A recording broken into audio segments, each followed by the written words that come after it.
Hello there, you're watching the press preview on Christmas Day, a first look at what's on the front pages as they arrive. Over the next half an hour, we'll be seeing what's making the headlines with the author and broadcaster, Bobby Friedman, and the contributing editor at Novara Media, Moya Lothian-Mclean. But first, let's take you through the front pages that we have, and we begin with the King. It leads with the King's Christmas message, praising NHS workers and expressing concern for people suffering with the cost of living crisis.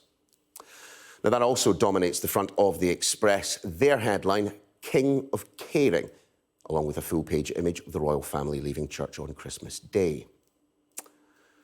As for the Times, it says that the King used his first Christmas speech to praise the selfless dedication of the emergency services. King Charles' emotional tribute to his mother is the Mail's main story, as he became only the second monarch to deliver a televised Christmas message. While the Sun has the headline, The King of Hearts, alongside a photo of the Princess of Wales outside church at Sandringham. The Telegraph says His Majesty offered sympathy to those battling to pay bills. The Eye leads with the hundreds of thousands of children waiting for up to 2 years by the NHS for key developmental therapy. The Guardian, it says the number of stay-at-home fathers has leapt by a third since the pandemic, according to the Office for National Statistics. And the Star reports on a not-so-yappy Christmas as a dog sets fire to a house by jumping onto a bed and then accidentally turning on a hairdryer. Bad dog. Just a reminder that by scanning the QR code that you'll see on the screen during the programme, you can check out the front pages of the papers whilst watching us, of course. And we are joined tonight by the author and broadcaster, Bobby Friedman, and the contributing editor at Novara Media, Moya Lothian-Mclean. Guys, lovely to see both of you. Really hope that whatever you've been up to today, you've been enjoying yourselves. But now you've got to work. And Bobby, shall we start with you? Front of the Telegraph, there are an awful lot of stories about this kicking around this morning, but let's start with this one. His headline, I feel for the families who are struggling. Maybe making a point there, perhaps. Yeah, I think he definitely was. So, I mean, I have had the day off today, fortunately, until now, but I guess the royal PR officers definitely have been at work today, because this feels like a really different tone coming from the King. I still find it a bit odd to call him that, but coming from King Charles, quite different to the Queen's speeches that we've all been used to over the years. Now, I think it was somewhat more progressive, some might say, and I think what he was doing, it was a really not very subtle nod to, firstly, the cost of living crisis that's going on, and secondly, to striking NHS workers. And I think it's important to bear in mind that this was recorded on the 13th of December. That was at the very time when striking nurses were trying to get back into discussions with the government over their pay. And I think this will be seen as a bit of a nod to that. There was footage of ambulances, again, in the middle of ambulance strikes. So it did feel like this was a speech that did go that much further. And although the King did say on his accession that he was going to not be able to put forward the causes that he had been used to put forward when he was Prince Charles, I still think we will see a slightly more interventionist approach. And I think this is actually really quite significant for the future of the monarchy. And this is the first step that we're going to see to a different approach from the King compared to the Queen. Moya, let's go to the front of the Daily Express. And I have to say, this is an interesting front page for me, not just because they go simply for the headline and the photo itself, which is a really nice photo of the family. Their headline, King of Caring. I mean, at times over the past week, it has felt that papers like the Daily Express have been slightly pushing the government on the issue of sorting out what's going on in the public sector. I mean, the headline there is using his first message to address the great anxiety and hardship experienced by many trying to pay their bills and keep their families fed and warm. I mean, they're not sugarcoating it. No, and it's quite fascinating that a paper like the Express, which has... Oh, now we may, I think, perhaps have a slight problem with you. We can't hear you just at the moment, Moya. Speak for me and... Oh, no. Oh, no, you're Can back. you hear me now? We can hear you now. Sorry. So back. We missed all of that. You said you had a really good point to make, and then nothing, so carry on. I was silenced just as I was saying that the Express has historically been quite anti-union and anti-strike. So it shows the level, perhaps, of discontent with government inaction and inability to help bring an end to these strikes and source a pay deal. Something that was really interesting about Charles's speech, as Bobby has pointed out, is he explicitly mentioned every public service worker who does so much for the country. And, you know, Charles, throughout his entire career, both as the son of the Queen and now as an accession to the throne itself, has historically been quite politically active. He has been involved in many causes. He's often caused perhaps a bit of discontent with his involvement in political causes so overtly as someone who's meant to be a ceremonial figure. And it's really interesting now that he is getting this unsubtly involved in this public dispute.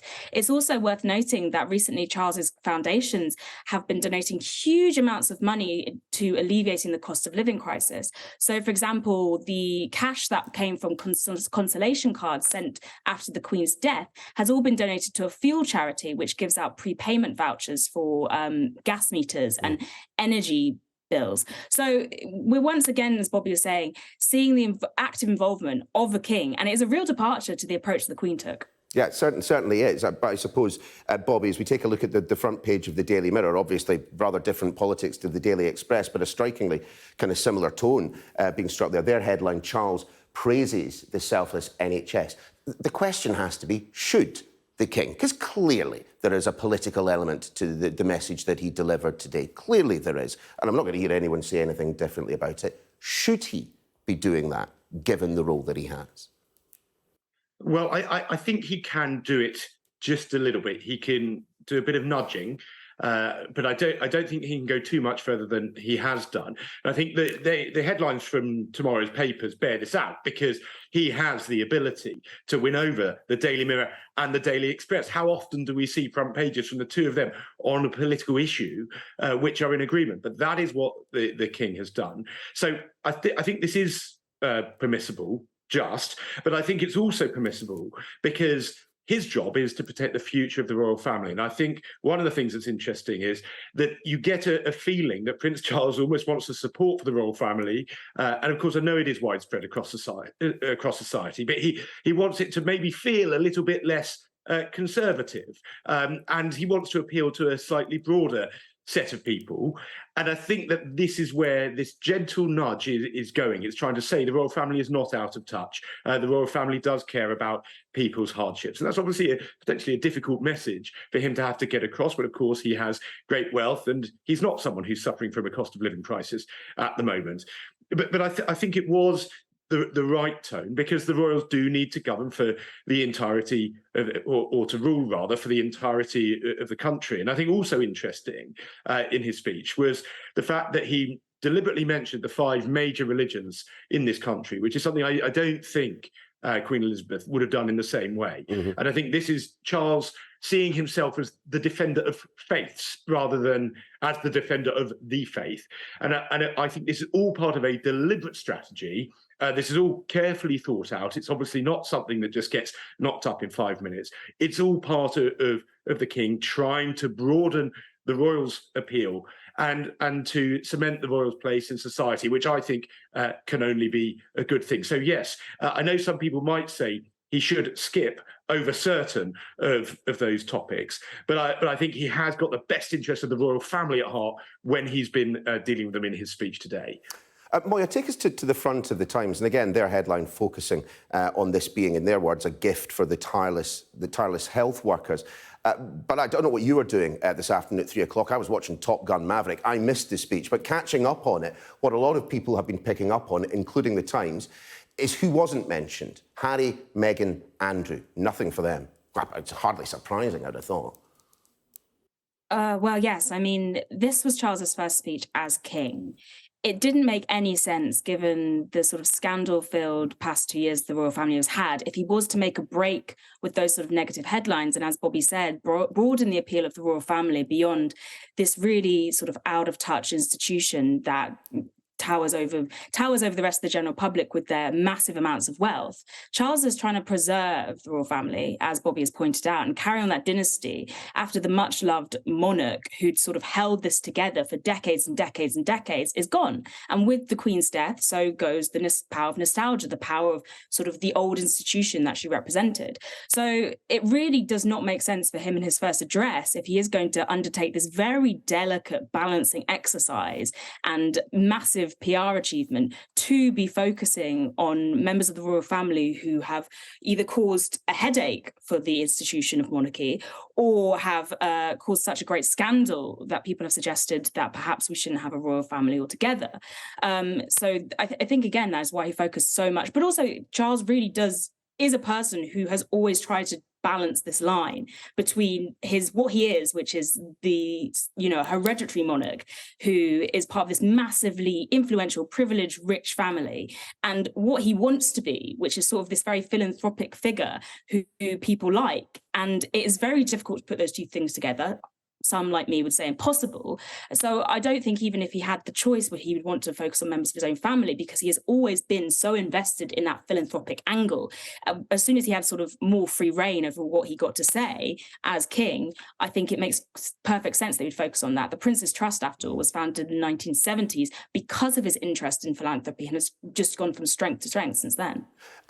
Bobby, we will perhaps return to the front of the Daily Mail next hour, because we just have to get to a break. But you guys stay exactly where you are, because coming up afterwards, we will bring you this story on the front of The Guardian. Their headline: a monumental cultural shift with a third more stay-at-home fathers. We'll explain why after this.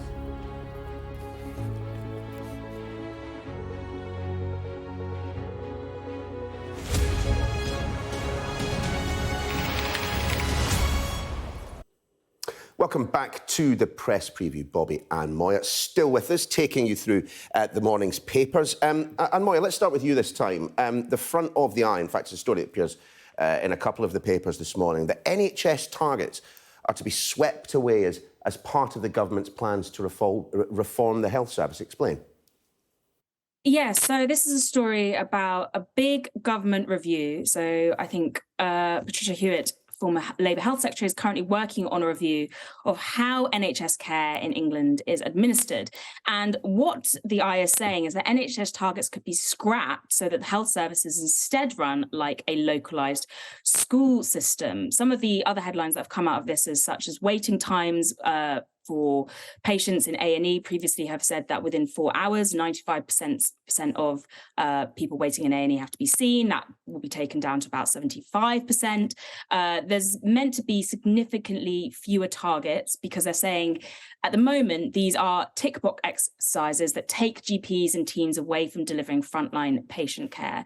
So what they want to do is look at how recently integrated care systems are working versus perhaps a more efficient system, because as we know, currently the NHS is suffering from a huge backlog, massive delays in patient care, thousands of people on waiting lists, and ministers think the problem here is that the NHS is overly centralised, whereas the individual trusts are being forced to meet tailored targets. They're being forced to meet centralised targets rather than tailored targets. Sure. And I think if the targets are tailored, this will be more efficient, but that remains to be seen. Just a word from you, Bobby, then, on this story. I mean, it's rich enough for the government to talk about getting rid of targets at a time when they're not hitting any of them. Yes, it does help, doesn't it? I think all of us who are at work can't hit our targets would very much like to suggest that they don't exist anymore.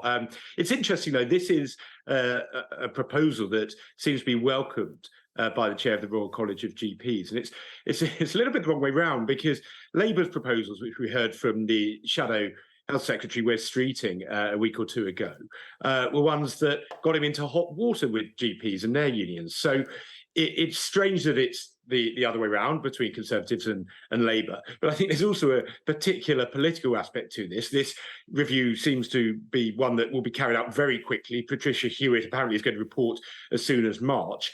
And I think you can obviously see that Rishi Sunak has got an eye on the next general election, because the government really needs to do something to change the narrative, and it needs some big changes and big proposals. And I think this is part of that, to at least give the government something to try and hang its hat on when it comes to the next election, to say, look, we are trying to do something to sort out the NHS, because look, we all know there are reasons for it, with COVID, most obviously, and of course with the financial problems that we have at the moment. There are reasons why things are not working in the NHS, but I think everyone recognises that they are not working as they should be. So the government needs to do something to try and turn this around politically before the next election. Moya, front of the Guardian, their lead story, absolutely fascinating one, this cultural shift, monumental in quotes there. A third more stay-at-home fathers. Why? Yes, so apparently during the pandemic, the amount of time that men were able to spend at home with their children has resulted in a huge increase in a number of stay-at-home dads. So it used to be 1 in 14 dads were staying at home. Now 1 in 9 stay-at-home parents are fathers. And in the same period, they saw a decrease of 11% of the number of stay-at-home mums. So people are saying that this is a monumental shift in gender equality.